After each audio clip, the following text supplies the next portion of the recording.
Hey guys, welcome back to another video on the channel.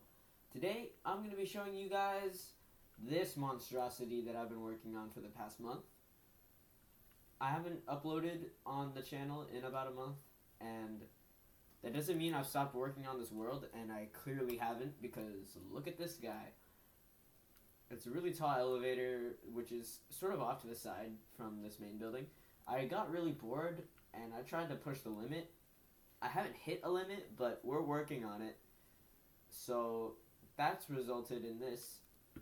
I also have some extra fun goodies to show you guys over there. Since the last video, I don't think that was there. But I'm probably going to save that because I'm going to keep this short. And I'm going to show you guys this elevator here. On the right, you can see elevator number 3 as a scoreboard.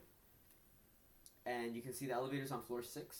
So if we count up 1, 2, 3, 4, 5, 6, there it is. Let's go in through the walls and let's call it. I have this little indicator here which tells you if it's in use.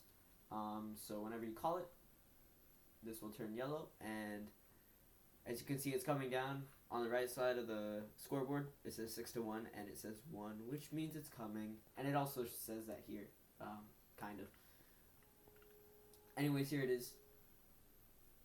The door is open as usual. There's a lot of buttons here.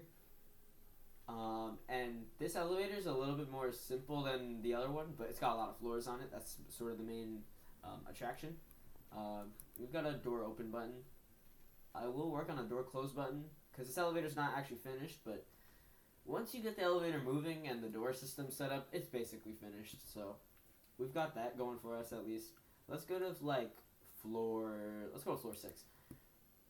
So the elevator's going to start going up. It's going to glitch a little bit because I got some weird shaders going, but you can see the floors going by. Floor 1, 2, and 3, and then past floor 3 I don't really have anything built, so it's just going to open up into kind of nothing, but this is floor 6. We've got a temporary indicator on the right side, which tells you which floor the elevator's on, so you'll actually see the number change as we go up and down here. And I will give you guys a sneak peek of the machinery that makes up this elevator.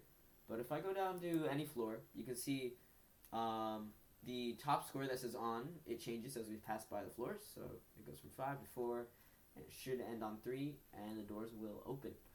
Alright. Elevator's still in use because the door is open, but once it closes, it goes back to normal, which is pretty cool. Okay. This is the inner elevator workings so far. So, the old elevator was over here, and when I built the old elevator, I was like, that's a lot of stuff. And then I built this, and it is even more stuff, man. Okay, this panel here is very similar to the panel of inputs over here, and that's because I tried to clone it by using memorization, and it didn't work, so it landed in the middle of nowhere. But I haven't touched it because it actually doesn't interfere with anything. It's just kind of there, so I'm gonna leave it there for a bit. All the concepts here are the same. They're just terribly amplified because you have 21 floors instead of 5. Actually, this is 20 floors, but I decided to go full American Superstition, and I got rid of the 13th floor, so there's 21 numbers and 20 physical floors. So we have 20 floors instead of 25 outputs. I think we have 400, and that includes the door. So you can see every input that is to the floor that you're on will be a door input because elevator can't go anywhere. So if you're on floor 8 and you press the 8 button, this will activate a door panel over here. I'm gonna have to edit that out. I've been kind of sick recently. Maybe I won't edit it out, but yeah, that was a good sneeze, man. Okay, anyway. We have all the panels here. And then we have a copy of the floor panel here for each floor.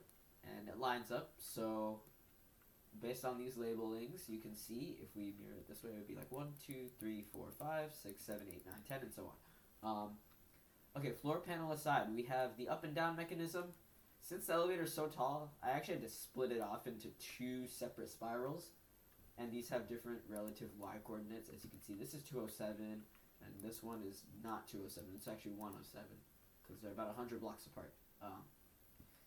This here is the mechanism for resetting all of these scores on the right side. So each individual score, which shows each individual input, is over here. I have some copy stuff over here that was here in this formation for my convenience. So like the buttons got cloned directly to each floor. As you can see, it sort of lines up, but that took me like a couple hours. This here is probably the most interesting part. It's the only part with like a little bit of redstone in it, besides just redstone wire, repeaters, and command blocks. This is what we use to call the elevator to different floors. So each floor's got its own button in ascending order, and when the buttons are clicked, redstone appears here. It triggers a redstone block down here, which triggers a piston. And this is probably super extra, but I'm doing this because the way we trigger all of this redstone in this formation is by the redstone torch tower. So all of these are off just by the on-off sequence. But then when you power, or I guess unpower this one down here, everything here gets lit, and it triggers every single one here, and it detects for whatever floor the elevator's on, and it sends it to that floor relatively. If I had like reflected this across a y-axis or whatever, some fancy math term, then the call system would be horizontal instead of vertical. But the way I did this, it has to be vertical. So we have this set up. I think if it was horizontal, I could just do like redstone lines going across on every floor. But this is actually pretty cool. I like it, and it saves me a lot of time, and it was really easy to make. This is the detection for what floor the elevator's on, which we use for a bunch of stuff. This is the clone for the outside in use button, which we showed earlier, and obviously these are the clones for the buttons. That's about it so far. I am debating working on little LED lights for the panels and the indicators inside the elevator, because that'll take a lot of copying, and I'm not sure if I'm up for it. Maybe I'll make an indicator. That's probably easier than making like I think nearly 400 copies of this stuff, which I could put over there, or I can make new space, like I throw it over there. That's about it.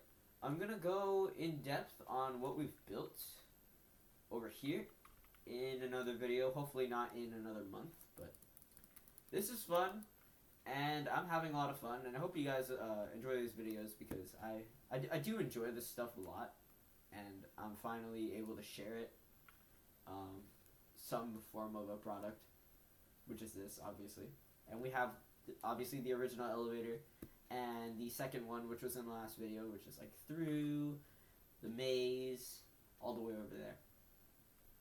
Anyways, I'm yapping too much. I'll see you guys for the next video. Hopefully it's a tour of the building. Alright, peace.